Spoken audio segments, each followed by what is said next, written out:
Depuis toujours, la finance de marché fascine et questionne, si bien qu'elle fut mise en scène à de très nombreuses reprises au cinéma.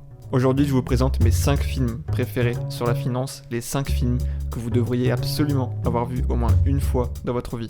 C'est parti. Bon, cette semaine, c'est une vidéo qui sort un petit peu de l'ordinaire de ma chaîne, on n'apprend pas à investir, mais je me dis qu'après une vidéo sur l'analyse de fond, un petit peu technique, ça fera pas de mal.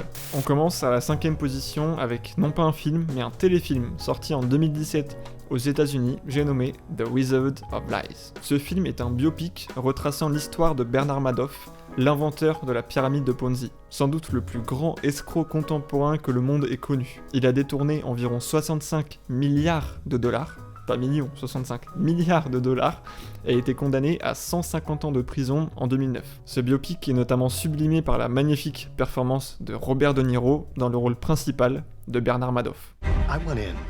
I am talking about giving you $100 million. That's not going to do it. 150. Love to help you, but I can't. 175. I wish I could. I'm just thinking of it. No, 275. $300 million. How far do we got to go? If you go above 4, we might have something. I can do that.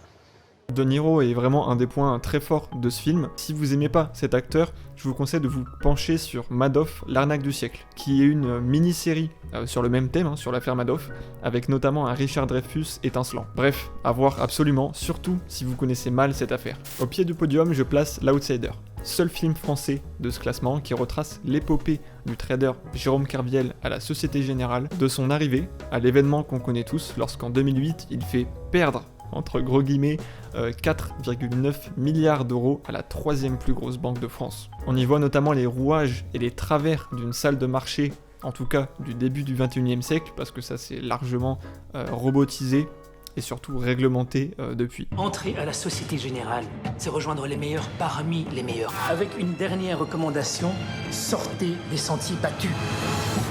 Une noisette là, c'est 1 million d'euros. Imagine qu'on te demande d'en gagner 5 sur l'année. L'Outsider est donc selon moi le meilleur film français sur la finance, mais peut difficilement se hisser sur le podium au vu des 3 monstres qui arrivent. En 3ème position de ce classement se trouve Margin Call. Bon, là rien que le casting doit vous donner envie.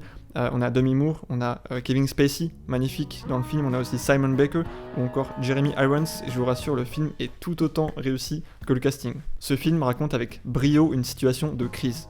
Lorsqu'un trader d'une grande banque d'investissement new-yorkaise remet à son supérieur, avant de se faire licencier, une clé USB contenant le dossier sur lequel il travaillait. Dossier qui va véritablement changer l'histoire de cette banque américaine en mettant en lumière une masse de produits financiers capables de la réduire en miettes. Commence alors une nuit complètement folle, pleine de suspense.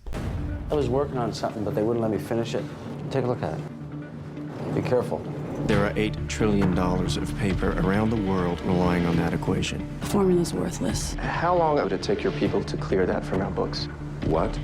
Bon, sur la 2e marche du podium, on retrouve le classique, l'incontournable Loup de Wall Street, Martin Scorsese. À la réalisation, Leo DiCaprio dans le rôle principal, Margot Robbie ou encore Jonah Hill, que j'affectionne tout particulièrement dans ce film, il est magique. Bref, encore un casting incroyable. Ce long métrage, tiré de faits réels, retrace la montée en puissance d'un courtier américain, Jordan Belfort, dans les années 1980, de ses débuts jusqu'à sa chute. Ce film regorge littéralement de scènes cultes, telles que celle-là. Sell me this pen.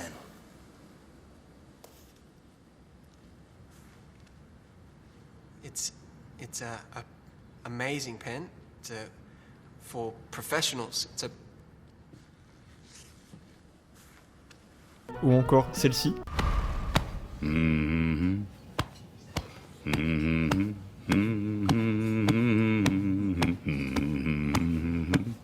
Come on. Sans oublier la scène avec notre Jean Dujardin national. It's a joke. It's a joke. You'll understand when you're in the fucking Okay. You need a bigger couch for Yeah, guests. yeah. I don't understand. I'm sorry. I'm curious about your bank secrecy laws here. Bref, une véritable masterclass, un classique que l'on se doit d'avoir vu au moins une fois. Et en première position de mon top 5 se trouve The Big Short. Encore une fois, les Américains au casting, ils se débrouillent pas trop mal.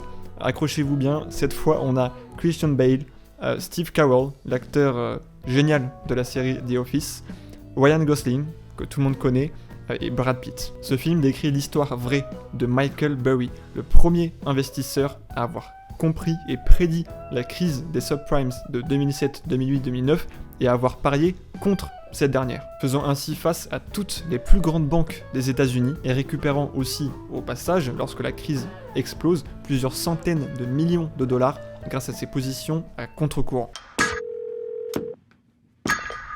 Michael, how are you? I found something really interesting. The whole housing market is propped up on these bad loans.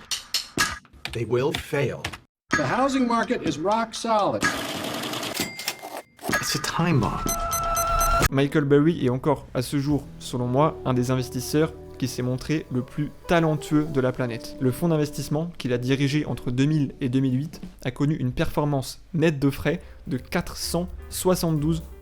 Là où le S&P 500, le fameux indice boursier américain assez global, assez classique, dont je parle souvent, a fait un peu plus de 5% sur la même période. 472, 5%. On ne peut clairement plus parler de chance pour une telle réussite sur une aussi longue période. Attention cependant, le film peut contenir quelques notions et concepts un petit peu techniques. Il est préférable, par exemple, de comprendre un tout petit peu le mécanisme de shorting, en français de vente à découvert, et donc celui d'appel de marge, plus généralement appelé en anglais margin call. Bon, après ça reste regardable, même pour les plus novices.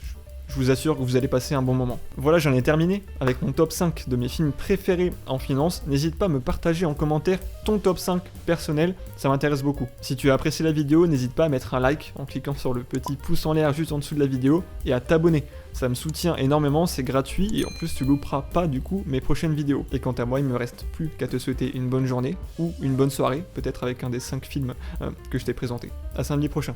Salut.